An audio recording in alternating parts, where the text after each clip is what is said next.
Hello students, I am Isha Mendirata. In today's video, I will be discussing the topics avalanche breakdown, Zener breakdown, and then we'll be discussing a semiconductor device called Zener diode. So let's start with what is avalanche and Zener breakdown. Starting with the first topic, that is avalanche breakdown. Breakdown is a term which is associated with reverse bias condition of diodes. So whenever you hear the word breakdown, that means you are discussing the reverse bias characteristics of diodes. What is an avalanche breakdown? So it generally takes place in lightly doped PN junction diodes. The PN junction diodes which are comparatively less doped. In this case, you can see what avalanche breakdown is. PN junction diode cannot regain its original position once the breakdown has taken place. Why? Because after this breakdown, the PN junction diode burns off. It is burnt due to the heat generated. Avalanche breakdown occurs due to the collision of free electrons with atoms. So the process responsible for this breakdown is actually collision. And whenever there is collision of two objects, heat is liberated. So this heat is actually responsible for the breaking off, or you can say the burning of diode. Let's have a look at what avalanche breakdown is with the help of a proper diagram. In this diagram, you can see a less doped diode. The diode is shown in reverse bias condition because any type of breakdown will take place only when the diode is reverse bias. What do you mean by reverse bias condition? The P terminal of the diode is connected to negative of battery. The N terminal of the diode is connected to positive of battery. And in this particular condition, you will have a wide depletion layer. Because in reverse bias condition, the majority carriers are not moving towards, they are moving away from the junction. This results in a very wide depletion layer, or the depletion layer width is very wide in case of reverse bias. So this is what is shown in the diagram, just a broad idea, right? Now let us see how avalanche breakdown takes place in this particular condition. Clear? Now we know that p-type has some minority electrons. We know that p-type has some minority electrons. And how is the p terminal connected? It is connected to negative of battery. So if I increase the applied reverse voltage, this minority electron, I will just explain using one electron. So this one electron is gaining energy because we are increasing the reverse applied voltage. So this electron gains energy and it will move towards the junction, right? Now this highly energetic electron is moving towards the junction. Now what is there in this junction, or what is there in the depletion layer? Depletion layer has nothing but immobile ions, immobile atoms. So this energetic electron just moves inside the depletion layer and it bangs on one atom.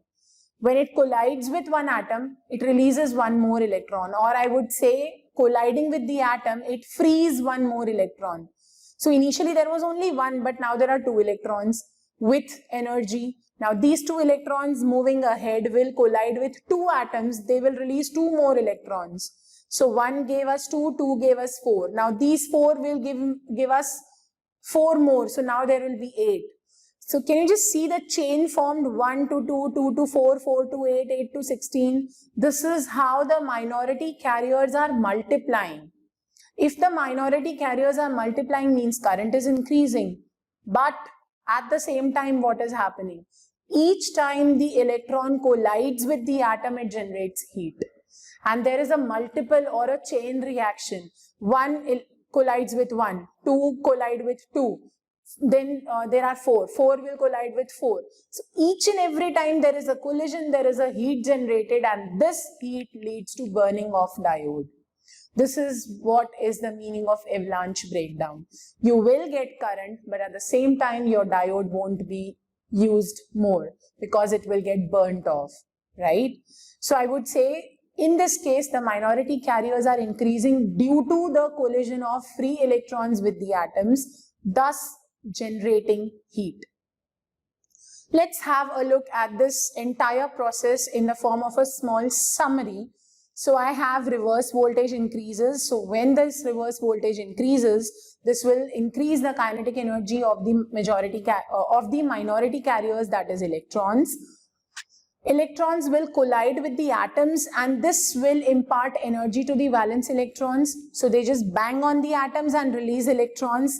These electrons this energy will break the covalent bonds and it will generate more minority carriers. So one electron will generate one more. Now there are two. Two will collide with two atoms and they will generate two more. So now there are four. This is how you will have a continuous effect of this cumulative effect will actually give a large flow of current across the junction. But I would say simultaneously heat is also liberated. This is how avalanche breakdown takes place. That means your diode gets burnt off. Clear? Now let's move on to the other type of breakdown that is known as the Zener breakdown. Now Zener breakdown is a type of breakdown which will always take place in case of heavily doped diode. What are heavily doped diodes? Intentionally, or I would say purposefully, doping is increased. So per meter cube, number of impurity atoms added are huge. That leads to a Zener breakdown in case of such diodes. We'll be understanding shortly. The Zener diode actually is said to work after the breakdown takes place. Zener diode is a type of diode which we are going to discuss today itself. It is purposefully designed in such a way that it is used in reverse bias only, and a Zener diode is said to be in use after this Zener breakdown. Zener breakdown occurs due to a very strong electric field across the junction, right? In the previous case, that is avalanche breakdown, the thing responsible for breakdown was collision of free electrons with atoms, but here the electric field across the junction, the very, very strong electric field across the junction is responsible for breakdown. Let's understand with the help of a diagram what is Zener breakdown. So here in this diagram you can see that there is a PN junction diode, a Zener diode. It's also a PN junction only. It is connected in reverse bias because we are discussing breakdown. That means we need to show it in reverse bias only. You can see in the diagram that the depletion layer is very narrow. Now let me explain you that if you are doping a semiconductor more, if the number of impurity atoms are added in a very huge number, across the junction the depletion layer or the barrier which you get will be very, very small. And due to this very small or very narrow depletion layer, there will be an extremely strong electric field across the junction. To understand this, just try to recall the definition of electric field, V by M. So if M is very, very small, V by M is the unit, potential drop per unit length. So if that length or the distance is very, very small, the value of E would be very large, right? And here, you know, what is approximately the distance of a depletion layer formed here? It's in micrometers. So it's 10 raised to minus 6 meters, very, very small. So this leads to a very strong electric field across the junction. Now just have a look. In this case, what happens if the applied voltage increases? Similarly, similar to the avalanche breakdown, the minority electron will gain this energy, right? The electron is moving towards the junction, but the junction, the depletion layer itself is very, very narrow. And simultaneously, what is happening? Even if there is a small potential applied, due to the very strong electric field across the junction, what happens? This strong electric field will break the covalent bonds. So it's just like a boom. You are just giving a small reverse voltage. What actually happens is that suddenly, due to the strong electric field, the covalent bonds break. And if the covalent bonds break, that means electrons are released. Electrons which were minority, they increase suddenly. In avalanche breakdown, they were increasing gradually, 1 to 2, 2 to 4, 4 to 8 and so on. But in this case, how they are increasing? They are increasing all of a sudden due to the breakage of covalent bonds because of the extremely strong electric field. This is how Zener breakdown takes place. But did you notice one thing? There is no collision. No electron collides with the atom and liberates heat. So after this breakdown, the diode is not burnt off. Clear? Let's summarize and see what is Zener breakdown. So Zener breakdown, the reverse voltage increases. This gives us a very strong electric field across the junction. This strong electric field is strong enough to break the covalent bonds, and this generates a large number of minority carriers.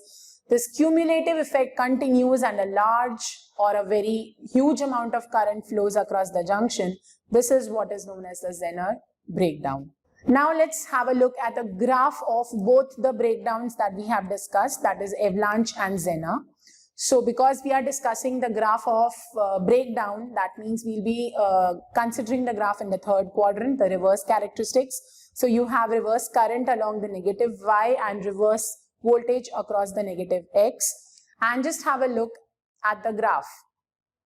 You can see this is the Zener breakdown. It happens suddenly. But on the other hand, if you see the avalanche, it will happen gradually. Zener happens suddenly because the strong electric field like a boom will release electrons. But avalanche, 1, 2, 4, 8, so on. So 1 to 2, 2 to 4, this is how the electrons will get released. So I can say in one word that the Zener breakdown is sharp, but the avalanche breakdown is gradual. It happens slowly, slowly. Clear? After Zener breakdown, the diode is in use. But after avalanche breakdown, the diode gets burnt off. Now, keeping this in mind, let's discuss semiconductor device Zener diode. So what is a Zener diode? Zener diode is a special type of a diode which is designed in such a way that it allows current flow when the Zener voltage is achieved. That means I can say that the working principle is nothing but the Zener breakdown. It is named after the physicist Clarence Zener, who actually discovered this device. This is how a Zener diode symbol is represented. You can see that the Zener diode has a Z instead of a simple vertical line. Then if you have a Zener in your hand, just by seeing the Zener diode, we can come to know which is the positive terminal or which is the negative terminal of the diode. So in this diagram, you can see that orange colored portion represents the positive terminal, that is the anode, and the black colored ring like structure represents the cathode, that is a negative terminal. So this is how you identify a Zener diode physically. Now let's discuss how a Zener diode is formed. So Zener diode is formed when you diffuse a very heavily doped p-type semiconductor with a very heavily doped n-type semiconductor. So when heavily doped semiconductors are diffused together, the result is a Zener diode. Now with the help of this diagram, we can come to know that the N region shows a huge number of electrons because the doping is very high. Similarly, the P side shows a huge number of holes again because the doping is very high. And in between them, the yellow color represents the junction being formed. In this diagram, you can see why the depletion layer of a Zener diode is very, very narrow. So now what happens? Now one thing comes to our mind is that if you have a very heavy doping, it's quite natural that we think that more numbers will diffuse to, more electrons will diffuse to p-type. But actually this doesn't happen because we have done a huge doping in p-type semiconductor. That means per meter cube, the number of atoms added is very, very large. So what happens due to this? More electrons, if they try to cross the junction and go to p side, there is less space over there. So more number of electrons cannot move to p side. So if more numbers of electrons are not moving to p side, then the amount of holes created on the n side is also less, and that leads to a very narrow depletion layer. And this is the prominent characteristic of a Zener diode, that due to the very heavy doping done, the resultant depletion layer which is formed in the center or at the junction is very, very narrow. And this narrow depletion layer actually results in a very, very strong electric field. Now let's see how Zener diode works. So the working principle is nothing but Zener effect.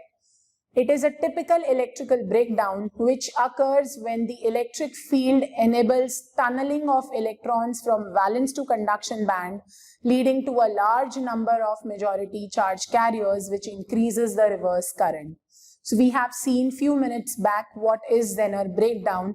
In case of Zener breakdown, that means though the diode is reverse biased, due to the very strong electric field, there will be breakage of covalent bonds and there will be suddenly a huge amount of minority carriers are released. That leads to current. So this is what is known as Zener effect, and this is the working of a Zener diode. IV characteristics of a Zener diode. So it's just a graph. This is how the connection is done in reverse bias. You can see the Z is connected to positive terminal of the battery and the P type is connected to the negative terminal of the battery. Similarly, looking at the forward bias, these are the forward bias connections of a Zener diode. Now, let's see the graph. So this is how the graph of a Zener looks like. You can see in the graph that forward is same as PN only. But you can see that there is a sudden increase. So the current was negligible, and suddenly there is an increase in current in reverse condition after the Zener voltage is achieved. After VZ, you get a sudden increase in current. So this is how we can draw the IV characteristics of a Zener diode. Moving on to some applications, we have Zeners are used in voltage regulators. The basic purpose or the basic function of a Zener diode is voltage regulation. Let me give you an example. Suppose I have a 4.7 volt Zener diode. So 4.7 is its Zener voltage. Till that voltage, it won't allow current to flow. But suddenly at 4.7 voltage, the current is going to increase, right? It is also used in wave shaping circuits and it is used in meter protection to, against overloads. It can protect meters against the damage which can be caused due to the overloads. So these are some of the applications of Zener diode. So today we have discussed what is an avalanche breakdown, in which type of diodes we can see avalanche breakdown. We have also seen what is Zener breakdown. And basis on that, we have understood the working, construction working and applications of a Zener diode. Hope you have understood all the topics I discussed today very well. Thank you.